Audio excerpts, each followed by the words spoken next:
ಮತ್ತೆ ಭಿನ್ನ ಮತವನ್ನ ಶಮನಗೊಳಿಸಲು ಬಿಜೆಪಿ ಈಗ ಮುಂದಾಗಿದೆ. ಸಿದ್ದೇಶ್ವರ ರೇಣುಕಾಚಾರ್ಯ ಟೀಮ್ ನಡುವೆ ಕೋಲ್ಡ್ ವಾರ್ ನಡೀತಾ ಇದೆ. ಇದನ್ನ ತಣ್ಣಗಾಗಿಸಬೇಕು. ಹಾಗಾಗಿ ಈಗ ಬಿಜೆಪಿ ಮುಂದಾಗಿದೆ. ಮತ್ತೆ ಭಿನ್ನ ಮತವನ್ನ ಶಮನಗೊಳಿಸಲು ಬಿಜೆಪಿ ಮುಂದಾಗಿದೆ. ಸಿದ್ದೇಶ್ವರ ರೇಣುಕಾಚಾರ್ಯ ಟೀಮ್ ನಡುವೆ ಕೋಲ್ಡ್ ವಾರ್ ನಡೀತಾನೆ ಇದೆ. ಹೈಕಮಾಂಡ್ ನೇತೃತ್ವದಲ್ಲಿ ಮತ್ತೊಂದು ಸುತ್ತಿನ ಸಂಧಾನ ಸಭೆಯನ್ನ ಏರ್ಪಡಿಸಲಾಗಿದೆ. ದಾವಣಗೆರೆ ವಿಚಾರವಾಗಿ ಒಮ್ಮತವನ್ನ ಮೂಡಿಸಲು ಬಿಜೆಪಿ ಪ್ರಯತ್ನವನ್ನ ಮಾಡ್ತಾ ಇದೆ. ಹಿಂದೆ ಕೂಡ ದಾವಣಗೆರೆ ವಿಚಾರವಾಗಿ 2 ಸಂಧಾನ ಸಭೆ ಕೂಡ ನಡೆದಿತ್ತು. ಸುನಿಲ್ ಕುಮಾರ್ ಹಾಗೂ ರವಿಕುಮಾರ್ ನೇತೃತ್ವದಲ್ಲಿ ಸಭೆ ಕೂಡ ನಡೆದಿತ್ತು. ಪ್ರಹ್ಲಾದ್ ಜೋಶಿ, ಸದಾನಂದ ಗೌಡರು ಸಭೆಯನ್ನ ನಡೆಸಿದ್ರು. ರಾಜ್ಯ ಬಿಜೆಪಿ ಉಸ್ತುವಾರಿ ನೇತೃತ್ವದಲ್ಲಿ ಸಂಧಾನ ಸಭೆ ನಡೆಯಲಿದೆ. ಈಗ ರಾಧಾ ಮೋಹನ್ ದಾಸ್ ಅಗರ್ವಾಲ್ ನೇತೃತ್ವದಲ್ಲಿ ಸಭೆ ನಡೆಯುತ್ತೆ. ಅಕ್ಟೋಬರ್ 6ರಂದು ಸಂಧಾನ ಸಭೆಗೆ ಹೈಕಮಾಂಡ್ ಈಗ ಮುಂದಾಗಿದೆ. ಸಿದ್ದೇಶ್ವರ ರೇಣುಕಾಚಾರ್ಯ ಕೋಲ್ಡ್ ನಡುವೆ ಸಂಧಾನ ಸಭೆಗೆ ಈಗ ಮುಂದಾಗಿದ್ದಾರೆ ಬಿಜೆಪಿ ಅವರು. ಸಿದ್ದೇಶ್ವರ್ ಮತ್ತು ರೇಣುಕಾಚಾರ್ಯ ಟೀಮ್ ನಡುವೆ ಭಾರೀ ಕೋಲ್ಡ್ ವಾರ್ ನಡೀತಾನೆ ಇದೆ. ಇದನ್ನ ಸರಿಪಡಿಸಬೇಕು, ದಾವಣಗೆರೆಯಲ್ಲಿ ಒಮ್ಮತವನ್ನ ಮೂಡಿಸಬೇಕು ಅಂತ ಬಿಜೆಪಿ ಅವರು ಸಕಲ ರೀತಿಯಲ್ಲೂ ಕೂಡ ಪ್ರಯತ್ನವನ್ನ ಮಾಡ್ತಾ ಇದ್ದಾರೆ. ಆದ್ರೆ ಪ್ರತಿ ಬಾರಿಯ ಪ್ರಯತ್ನವೂ ಕೂಡ ವಿಫಲ ಆಗಿತ್ತು. ಆದ್ರೆ ಈ ಬಾರಿ ಏನಾದ್ರೂ ಸಕ್ಸಸ್ ಕೊಡುತ್ತಾ, ಸಂಧಾನ ಆಗ್ತಾರಾ ಅನ್ನೋದನ್ನ ನೋಡ್ಬೇಕಾಗತ್ತೆ. ಹಿಂದೆಯೂ ಕೂಡ 2 ಬಾರಿ ಈ ಸಂಧಾನ ಸಭೆಯನ್ನ ಮಾಡಲಾಗಿತ್ತು. ಸುನಿಲ್ ಕುಮಾರ್ ಹಾಗೂ ರವಿಕುಮಾರ್ ನೇತೃತ್ವದಲ್ಲಿ ಸದ್ಯಕ್ಕೆ ಸಭೆ ಕೂಡ ಮಾಡಲಾಗುತ್ತೆ. ನೋಡ್ಬೇಕಾಗತ್ತೆ. ಹಿಂದಿನ 2 ಸಂಧಾನ ಸಭೆ ವಿಫಲ ಆಗಿತ್ತು. ಈಗ ಏನಾಗುತ್ತೆ ಅಂತ ನೋಡ್ಬೇಕಾಗತ್ತೆ. ಎಸ್ ಕುರಿತು ಹೆಚ್ಚಿನ ಮಾಹಿತಿ ನೀಡ್ತಾರೆ ನಮ್ಮ ಪ್ರತಿನಿಧಿ ವಿವೇಕ್. ಸಿದ್ದೇಶ್ವರ್ ಮತ್ತು ರೇಣುಕಾಚಾರ್ಯ ಟೀಮ್ ನಡುವೆ ಬಹಳ ಕೋಲ್ಡ್ ವಾರ್ ಹಿಂದಿನಿಂದಲೂ ಕೂಡ ನಡೀತಾ ಇದೆ. ಇದನ್ನ ಸರಿಪಡಿಸಬೇಕು ಅಂತ ಬಿಜೆಪಿ ಅವರು ಸತತವಾಗಿ 2 ಬಾರಿ ಸಂಧಾನ ಸಭೆ ಕೂಡ ಮಾಡಿದ್ರು. ಆದ್ರೆ ಅದು ಕೂಡ ವಿಫಲ ಆಯ್ತು. ಈಗ ಮತ್ತೊಮ್ಮೆ ಸಭೆಗೆ ಪ್ಲಾನ್ ಅನ್ನ ಮಾಡ್ಕೊಂಡಿದ್ದಾರೆ. ಇದು ಸಕ್ಸಸ್ ಆಗುತ್ತಾ ಅಥವಾ ಏನೆಲ್ಲ ಪ್ಲಾನ್ ಮಾಡ್ಕೊಂಡಿದ್ದಾರೆ, ಹೇಗೆ? ಈಗಾಗಲೇ ಸಿದ್ದೇಶ್ವರ್ ಹಾಗೂ ರೇಣುಕಾಚಾರ್ಯ ನಡುವೆ ಯಾವಾಗಿಂದ ವಾರ್ ಶುರು ಆಗಿದೆ ಅಂತ ಹಿನ್ನೆಲೆಯನ್ನ ನೋಡ್ತಾ ಹೋದ್ರೆ, ಯಾವಾಗ ಸಿದ್ದೇಶ್ವರ್ ಅವರಿಗೆ ಟಿಕೆಟ್ ಕೈ ತಪ್ಪುತ್ತೆ ಲೋಕಸಭೆ ಚುನಾವಣೆಯಲ್ಲಿ, ಅವರ ಹೆಂಡತಿಗೆ ಟಿಕೆಟ್ ಅನ್ನ ಕೊಡಲಾಗುತ್ತೆ. ಆದ್ರೂ ಕೂಡ ರೇಣುಕಾಚಾರ್ಯ ಅವರು ಕೂಡ ಒಂದ್ ಕಡೆ ಲಾಬಿ ಮಾಡಿರ್ತಾರೆ ಅವ್ರಿಗೆ ಟಿಕೆಟ್ ಸಿಗ್ಬೇಕು ಅಂದ್ರೆ. ಆದ್ರೆ ಅವ್ರಿಗೂ ಕೂಡ ಟಿಕೆಟ್ ಕೈ ತಪ್ಪೋ ಕಾರಣದಿಂದಾಗಿ, ಸಿದ್ದೇಶ್ವರ್ ಅವರ ಹೆಂಡತಿಗೆ ಟಿಕೆಟ್ ಸಿಗೋ ಕಾರಣದಿಂದಾಗಿ ಎಲ್ಲೂ ಕೂಡ ರೇಣುಕಾಚಾರ್ಯ ಅವರ ಟೀಮ್ ಅವರು ಎಲ್ಲೂ ಕೂಡ ಸಿದ್ದೇಶ್ವರ್ ಅವರಿಗೆ ಸಪೋರ್ಟ್ ಮಾಡೋದಕ್ಕೆ ಹೋಗೋದಿಲ್ಲ.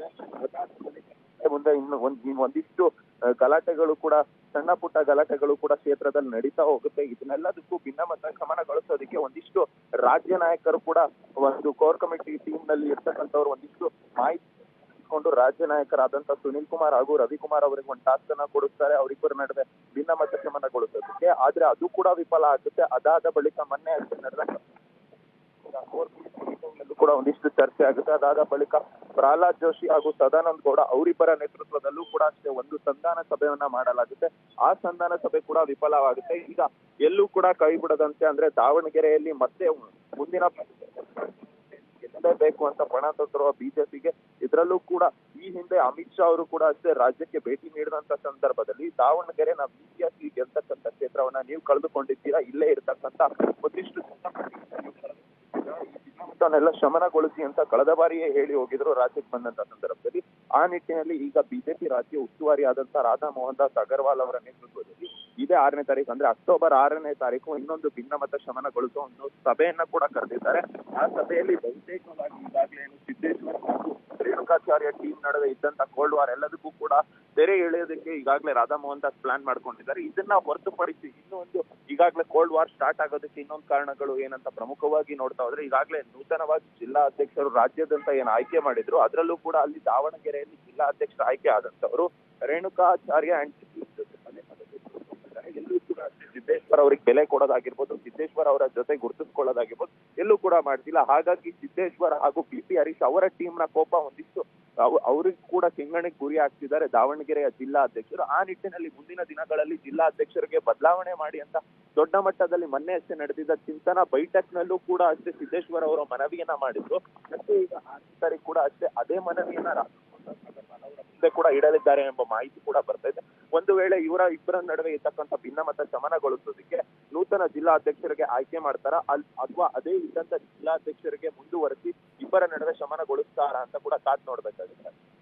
ಎಸ್ ವಿವೇಕ್, ಈಗ ಕಾಂಗ್ರೆಸ್ನವರು ಆರೋಪ ಮಾಡ್ತಾ ಇದ್ರು, ಬಿಜೆಪಿಯವರು ಒಂದು ರೀತಿಯ ಒಡೆದ ಮನೆ ಆಗ್ಬಿಟ್ಟಿದೆ ಬಿಜೆಪಿ ಅಂತ ಹೇಳ್ತಾ ಇದ್ರು. ಆದ್ರೆ ಈಗ ಏನು ದಾವಣಗೆರೆ ವಿಚಾರವಾಗಿ ಇಬ್ಬರ ನಡುವೆ ಗಲಾಟೆ ಕೂಡ ಆಗಿತ್ತು, ಇಬ್ರು ಕೂಡ ವೈಮನಸ್ಸು ಹೆಚ್ಚಾಗಿತ್ತು. ಯಾವ ರೀತಿ ಇದನ್ನ ಸರಿಪಡಿಸ್ತಾರೆ ಬಿಜೆಪಿಯವರು? ಯಾಕೆಂದ್ರೆ ಅವ್ರಿಗೊಂದು ರೀತಿಯ ಸವಾಲು ಅಂತಾನೆ ಹೇಳಬಹುದು. ಸಂಧಾನ ಸಭೆ 2 ಬಾರಿ ಮಾಡಿ ಕೂಡ ವಿಫಲ ಆಯಿತು. ಈಗ ಸಂಧಾನ ಸಭೆ ಕೂಡ ಮಾಡೋದಕ್ಕೆ ಅಂತ ಪ್ಲಾನ್ ಮಾಡ್ಕೊಂಡಿದ್ದಾರೆ. ಏನೆಲ್ಲ ಆಮಿಷ ಕೊಡ್ತಾರಾ ಅಥವಾ ಏನ್ ಆಫರ್ ಕೊಡ್ತಾರೆ? ಯಾವ ರೀತಿ ಈ ಏನ್ ಮುನಿಸ್ಕೊಂಡಿದ್ದಾರೆ ಅವರನ್ನ ಒಂದು ಮಾಡುವ ಕೆಲಸವನ್ನ ಮಾಡ್ತಾರೆ? ಆಯ್ತಾ, ನಾನು ಈಗಾಗಲೇ ಹೇಳದಂತೆ ಎಲ್ಲಿ ನೂತನವಾಗಿ ಜಿಲ್ಲಾ ಅಧ್ಯಕ್ಷರಿಗೆ ಆಯ್ಕೆ ಮಾಡುವ ಏನು ಒಂದಿಷ್ಟು ಪಟ್ಟಿಗಳನ್ನ ಕೂಡ ಈಗಾಗಲೇ ಸಿದ್ದೇಶ್ವರ್ ಅವರು ಈ ಹಿಂದೆ ಕೂಡ ರಾಧಾ ಮೋಹನ್ ದಾಸ್ ಅವರಿಗೆ ಚಿಂತನಾ ಬೈಠಕ್ನಲ್ಲೇ ಕೊಡೋದಕ್ಕೆ ಹೋಗಿದ್ರು. ಅದಾದ ಬಳಿಕ ಈಗ 6ನೇ ತಾರೀಕು ಆ ಮೀಟಿಂಗ್ ಅನ್ನ ಕರಿತೀವಿ ಅಂತ ಕೂಡ ಹೇಳಿದ್ರು. ಅದರ ತಕ್ಕಂತೆ ಈ ಮೀಟಿಂಗ್ ಕೂಡ ಕರೀತಿದ್ದಾರೆ 6ನೇ ತಾರೀಕು. ಅಂದ್ರೆ ನೂತನವಾಗಿ ಜಿಲ್ಲಾ ಅಧ್ಯಕ್ಷ ಆಯ್ಕೆ ಆಕ್ಷೇಪವನ್ನ ಈಗಾಗಲೇ ಸಿದ್ದೇಶ್ವರ್ ಅವರು ಸಲ್ಲಿಸಿದ್ದಾರೆ. ಮತ್ತೆ ಇನ್ನೊಂದ್ ಕಡೆ ಈಗ ದಾವಣಗೆರೆಯಲ್ಲಿ ಅದೇ ಜಿಲ್ಲಾ ಅಧ್ಯಕ್ಷರಲ್ಲಿ ಬದಲಾವಣೆ ಬೇಡ ಅಂತ ಅವ್ರು ಹೇಳ್ತಿದ್ದಾರೆ. ಇನ್ನು ಹೈಕಮಾಂಡ್ ಯಾವ ರೀತಿ ತೀರ್ಮಾನ ತೆಗೆದುಕೊಳ್ಳಲಿದ್ದಾರೆ ಅಂತ ಕೂಡ ಕಾದ್ ನೋಡ್ಬೇಕಾಗಿದೆ. ಈಗಾಗಲೇ ಬಿಜೆಪಿಯಲ್ಲಿ ಮನೆ ಒಂದು 3 ಬಾಗಿಲು ಅಂತ ಪದೇ ಪದೇ ಕೇಳಿ ಬರ್ತಿತ್ತು. ಇದು ಕೇವಲ ದಾವಣಗೆರೆ ಕ್ಷೇತ್ರ ಮಾತ್ರವಲ್ಲ, ಅದನ್ನ ಹೊರತುಪಡಿಸಿ ಒಂದಿಷ್ಟು ಜಿಲ್ಲೆಗಳಲ್ಲೂ ಕೂಡ ಇದೇ ರೀತಿಯಾದ ಭಿನ್ನಮತ ಕೂಡ ಸ್ಫೋಟವಾಗ್ತಿದೆ. ಅಲ್ಲಿ ಕೂಡ ನೋಡ್ತಾ ಹೋಗ್ಬೋದು. ಕಲಬುರಗಿಯಲ್ಲಿ ಆಗಿರ್ಬೋದು, ರಾಯಚೂರು ಆಗಿರ್ಬೋದು, ಬೆಳಗಾವಿ ಭಾಗದಲ್ಲಿ ಆಗಿರ್ಬೋದು, ಈ ರೀತಿ ಸಾಕಷ್ಟು ಜಿಲ್ಲೆಗಳಲ್ಲೂ ಕೂಡ ಈಗಾಗಲೇ ಭಿನ್ನಮತ ಕಾಣಿಸ್ಕೊಳ್ತಾ ಇದ್ದೇನೆ ಪದೇ ಪದೇ. ಇನ್ನು ಚುನಾವಣೆ ಕೇವಲ 2 ವರ್ಷಗಳಿರೋದ್ರಿಂದ ಈಗಾಗಲೇ ಹೈಕಮಾಂಡ್ ನಾಯಕರ ಸೂಚನೆಯಂತೆ ಸಂಘಟನೆ ಮಾಡೋದಕ್ಕೂ ಕೂಡ ಈಗಾಗಲೇ ಬಿಜೆಪಿ ಮುಂದಾಗಿದೆ. ಮೊನ್ನೆ ನಡೆದಂತ ಕೋರ್ ಕಮಿಟಿ ಸಭೆಯಲ್ಲೂ ಅಷ್ಟೇ ಸಂಘಟನೆ ಮಾಡಿ ಅಂತ ಒಂದಿಷ್ಟು ಹೈಕಮಾಂಡ್ ನಾಯಕರ ಸೂಚನೆ ಬಂದಿದೆ. ಮತ್ತೆ ಈಗ ಮುಂದಿನ ದಿನಗಳಲ್ಲಿ ಮತ್ತೆ 6ನೇ ತಾರೀಕು ಕೂಡ ಅದೇ ಸೂಚನೆ ಕೂಡ ಬರುತ್ತೆ. ಎಲ್ಲರಿಗೂ ಕೂಡ ಅಷ್ಟೇ ಕೋರ್ ಕಮಿಟಿ ಸದಸ್ಯರು ಎಲ್ಲರಿಗೂ ಕೂಡ ಅದೇ ಸೂಚನೆ ಕೊಡ್ತಾರೆ. ಮತ್ತೆ ಕೋರ್ ಕಮಿಟಿ ಸದಸ್ಯರು 13 ಜನ ಇದ್ದಾರೆ. ಅವರೆಲ್ಲರಿಗೂ ಕೂಡ ಅಷ್ಟೇ ಒಂದೊಂದು ಭಾಗಗಳು ಅಂತ ಡಿವೈಡ್ ಮಾಡಿ ಕೊಡಲಾಗುತ್ತೆ. ಎಲ್ಲರೂ ಕೂಡ ಸಂಘಟನೆ ಮಾಡೋದಕ್ಕೆ ಎಲ್ಲದಕ್ಕೂ ಶಮನಗೊಳಿಸೋದಕ್ಕೆ ಈಗಾಗಲೇ ಹೈಕಮಾಂಡ್ ನಾಯಕರು ಉಸ್ತುವಾರಿಯಾದಂತ ರಾಧಾ ಮೋಹನ್ ದಾಸ್ ಅಗರ್ವಾಲ್ ಅವರಿಗೆ. ಓಕೆ, ಥ್ಯಾಂಕ್ ಯು ವಿವೇಕ್ ನಿಮ್ಮೆಲ್ಲ ಮಾಹಿತಿಗಾಗಿ.